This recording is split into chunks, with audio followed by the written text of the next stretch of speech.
मेरी शादी को अभी 2 साल ही गुजरे थे। मेरा नाम शाहिद है। उम्र 28 साल। मैं एक निजी बैंक में ब्रांच मैनेजर हूँ। मेरी बीवी आयशा 24 साल की है। एक सादा, घरेलू और बहुत अच्छी लड़की। हम दोनों की शादी मोहब्बत से हुई थी। शुरू के दिनों में जिंदगी बहुत खूबसूरत थी। हर शाम घर लौटने पर आयशा का मुस्कुराता चेहरा, गरम खाना और रात को एक दूसरे की बाहों में सोने का सुकून। लेकिन वक्त के साथ साथ जिंदगी की दौड़ धूप ने सब कुछ रूटीन बना दिया। मैं सुबह 7 बजे उठता, तैयार होकर 8 बजे निकल जाता, शाम 7 बजे वापस आता। आयशा घर संभालती, खाना पकाती और रात को थके हुए हम दोनों अलग अलग सो जाते। मोहब्बत अब भी थी, लेकिन वो तड़का, वो जोश, वो चिंगारी गायब हो चुकी थी। इस साल ईद के बाद एक अचानक तब्दीली आई। मेरे बड़े भाई अहमद, जो कराची में एक मल्टीनेशनल कंपनी में सीनियर एग्जीक्यूटिव हैं, फोन करके बोले कि उनका घर रिन्यूवेशन हो रहा है। शाहिद, एक माह के लिए हम तुम्हारे पास आ रहे हैं। मैंने खुशी से हाँ कह दी। अहमद भाई की बीवी रुबीना भाभी, जो उम्र में मुझसे सिर्फ 6 साल बड़ी थी, मेरे लिए हमेशा एक बड़ी बहन जैसी थी। मैं उन्हें बचपन से जानता था। वो 32 साल की थी, लेकिन उनकी शख्सियत इतनी जवानी और जोश से भरी थी कि कोई उन्हें 25 से ज्यादा नहीं कहता था। कद लंबा, रंग गंदमी, बड़ी बड़ी आंखें और मुस्कुराहट ऐसी कि दिल में उतर जाए। आयशा बहुत पुरजोश थी। भाभी बहुत अच्छी हैं। शाहिद, वो आएंगी तो घर में रौनक लग जाएगी। वो दिन भर घर साफ करती रही, कमरे तैयार किए और खाने की प्लानिंग की। अहमद भाई, रुबीना भाभी और उनके 2 बच्चे, एक लड़का 7 साल का, एक लड़की 4 साल की, एक हफ्ते बाद आ गए। पहले चंद दिन सब कुछ नॉर्मल था। अहमद भाई दिन भर अपने ऑफिस के कामों में मसरूफ रहते, बच्चे घर में खेलते और आयशा और भाभी मिलकर खाना पकाती। मैं शाम को घर आता तो सब मिलकर बैठते, बातें करते। लेकिन मुझे एक चीज नोटिस हुई। जब भी मैं घर आता, रुबीना भाभी की नजरें मुझ पर ठहर जाती। वो मुस्कुराती, लेकिन उस मुस्कुराहट में कुछ और था, कुछ ऐसा जो मुझे बेचैन कर देता। मेरे अंदर एक हलचल सी होने लगती। शुरू में मैंने इसे नजरअंदाज किया। वो मेरी भाभी हैं, मैंने खुद से कहा। ये महज ख्याल है। एक शाम अहमद भाई ऑफिस से लेट आए। आयशा बच्चों को सुला रही थी। घर में सिर्फ मैं और भाभी थे। मैं वाटर कूलर से पानी पी रहा था कि भाभी किचन से निकली। उन्होंने हल्का गुलाबी सूट पहना हुआ था, जो उनके जिस्म पर बिल्कुल परफेक्ट था। बाल खुले हुए थे और उनकी खुशबू पूरे किचन में फैल गई थी। शाहिद भाई, थोड़ा सा दूध गर्म कर दें, बच्चों को पीना है, उन्होंने पूछा।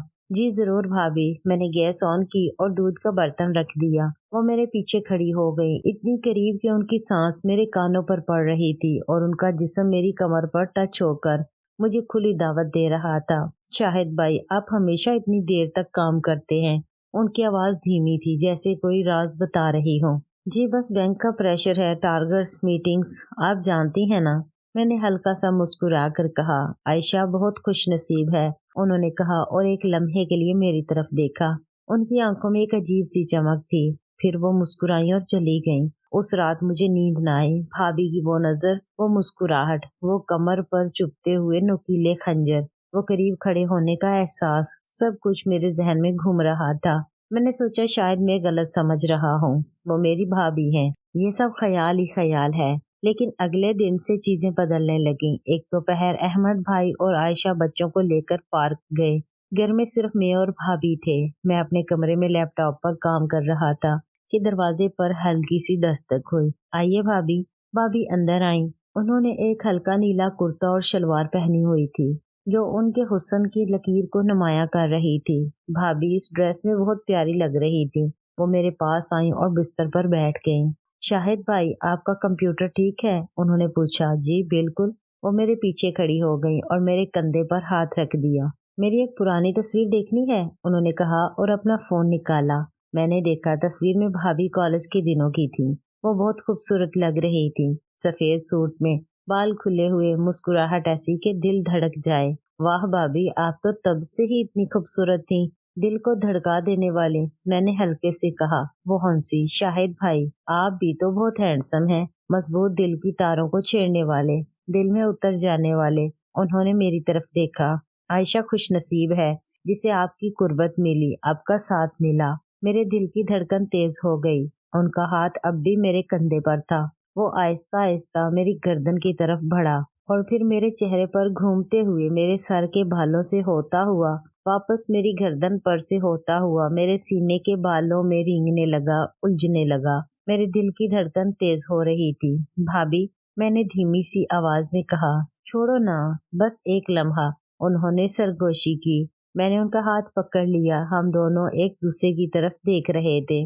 کمرے میں مکمل خاموشی تھی۔ پھر باہر سے احمد بھائی کی آواز آئی، روبینہ کہاں ہو؟ بھابھی فوراً الگ ہوئی۔ آئی، انہوں نے مسکرا کر کہا، اور کمرے سے نکل گئیں۔ میں وہاں بیٹھا رہا۔ میرا دل زور زور سے دھڑک رہا تھا۔ یہ کیا ہو رہا تھا؟ اس کے بعد سے بھابھی کی شرارتیں بڑھ گئیں۔ وہ جب بھی موقع ملتا مجھے چھوتی، کبھی ان کا ہاتھ میرے ہاتھ سے ٹکراتا، کبھی وہ میرے سامنے جھک کر کچھ اٹھاتی تو ان کا گلا کھل جاتا۔ وہ ڈریسنگ ہی اتنی اچھی کرتی تھیں کہ میں ان سے نظریں نہیں ہٹا پاتا تھا۔ ایک رات سب سو گئے۔ احمد بھائی اور عائشہ اپنے اپنے کمرے میں تھے۔ میں جاگ رہا تھا۔ اچانک دروازے پر ہلکی سی دستک ہوئی۔ میں نے دروازہ کھولا۔ سامنے روبینہ بھابھی کھڑی تھی۔ وہ ایک ہلکا سا نائٹ گاؤن پہنے ہوئے تھی جو ان کے جسم کو بالکل چھپا نہیں رہا تھا۔ شاہد بھائی، مجھے نیند نہیں آ رہی، انہوں نے دھیمی آواز میں کہا۔ میں نے سوچا بیٹھ کر ہم ذرا بات کر لیں۔ میں نے انہیں اندر آنے دیا۔ وہ میرے بستر پر بیٹھ گئیں۔ بھابھی، یہ ٹھیک نہیں ہے، میں نے کہا۔ کیوں؟ انہوں نے میری طرف دیکھا۔ کیا تمہیں مجھ سے ڈر لگتا ہے؟ میں خاموش رہا۔ انہوں نے میرا ہاتھ پکڑا اور اپنے دل پر رکھ دیا۔ دیکھو میرا دل کتنا تیزی سے دھڑک رہا ہے۔ میں نے محسوس کیا ان کا دل واقعی بہت تیزی سے دھڑک رہا تھا۔ انہوں نے میرے ہاتھ کو دل سے نیچے کی طرف سرکایا اور اپنے ہاتھ سے میرے ہاتھ کی مٹھی بند کر دی۔ میری آنکھیں خود بخود بند ہو گئیں۔ بھابھی، احمد بھائی، میں نے کہنا شروع کیا، وہ سو رہے ہیں۔ انہوں نے کہا، یہ ہمارا راز رہے گا، لیکن ہمارا رشتہ؟ کچھ نہیں ہوتا رشتے کو، بس میری تنہائی دور کرو۔ مجھے میرے زندہ ہونے کا احساس دلاؤ، مجھے میرا عورت ہونے کا احساس دلاؤ۔ شاید میں بہت خالی ہوں، میں ادھوری ہوں، مجھے آج مکمل کر دو اور خود کی تنہائی دور کرو۔ کچھ اپنی سناؤ، کچھ میری سنو۔ اس رات ہم نے ایک دوسرے کو چھوا۔ یہ پہلی بار تھا جب میں نے کسی دوسری عورت کو اس طرح دیکھا تھا۔ بھابھی کی جلد بہت نرم تھی، ان کی سانس گرم تھی۔ ہم دونوں ایک دوسرے میں کھو گئے اور ایک دوسرے میں اپنی خوشی تلاش کرنے لگے۔ ہم نے ایک دوسرے کو خوشی دی۔ صبح ہونے سے پہلے وہ چلی گئیں۔ یاد رکھنا، یہ ہمارا راز ہے، انہوں نے کہا اور مسکرا دیں۔ اس کے بعد سے گھر کا ماحول بدل گیا۔ دن میں ہم سب کے سامنے نارمل تھے۔ شام کو سب مل کر کھانا کھاتے، باتیں کرتے، ہنستے۔ لیکن رات کو جب سب سو جاتے، بھابھی میرے پاس آ جاتی۔ ہم باتیں کرتے، ایک دوسرے کو چھوتے اور وہ لذت محسوس کرتے جو زندگی میں پہلے کبھی نہ ملی تھی۔ وہ مجھے اپنی جوانی کی باتیں سناتی۔ احمد بھائی بہت اچھے ہیں، لیکن وہ کام میں بہت مصروف رہتے ہیں۔ مجھے لگتا ہے کہ میں تنہا ہوں۔ ان کی آواز میں اداسی ہوتی اور میں انہیں تسلی دیتا۔ ایک رات وہ بولے، شاہد تم جانتے ہو نا، میں تمہیں بچپن سے جانتی ہوں، تم ہمیشہ میرے لیے الگ تھے۔ میں نے ان کے بالوں میں ہاتھ پھیرا۔ بھابھی، یہ سب غلط ہے۔ غلط کیوں؟ انہوں نے پوچھا۔ ہم دونوں خوش ہیں، کوئی نقصان نہیں ہو رہا۔ میں خاموش رہا۔ ایک ماہ گزر گیا۔ احمد بھائی نے کراچی واپس جانے کا اعلان کیا۔ آخری رات بہت جذباتی تھی، سب روئے، گلے ملے۔ جس رات وہ جانے والے تھے، بھابھی رات کو میرے کمرے میں آئیں۔ شاہد، کل ہم جا رہے ہیں۔ میں نے انہیں گلے لگایا۔ بھابھی، میں آپ کو مس کروں گا۔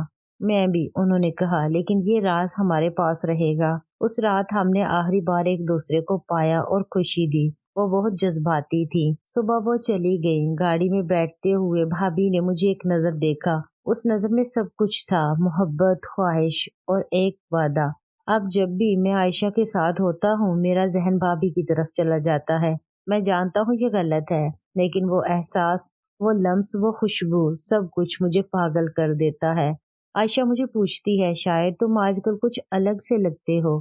میں مسکراتا ہوں، بس تھکاوٹ ہے، لیکن اندر سے میں جانتا ہوں کہ میری زندگی اب پہلے جیسی نہیں رہی۔ ایک راز میرے دل میں دفن ہے، ایک ایسا راز جو شاید ہمیشہ رہے گا۔ امید ہے ناظرین، آج کی کہانی آپ کو پسند آئی ہوگی۔ اگر پسند آئی ہے تو ویڈیو کو لائک کریں، شیئر کریں اور میرے چینل اردو باکس کو سبسکرائب کریں۔ شکریہ۔ تو ملتے ہیں اپنی ایک نئی کہانی کے ساتھ۔ Good bye.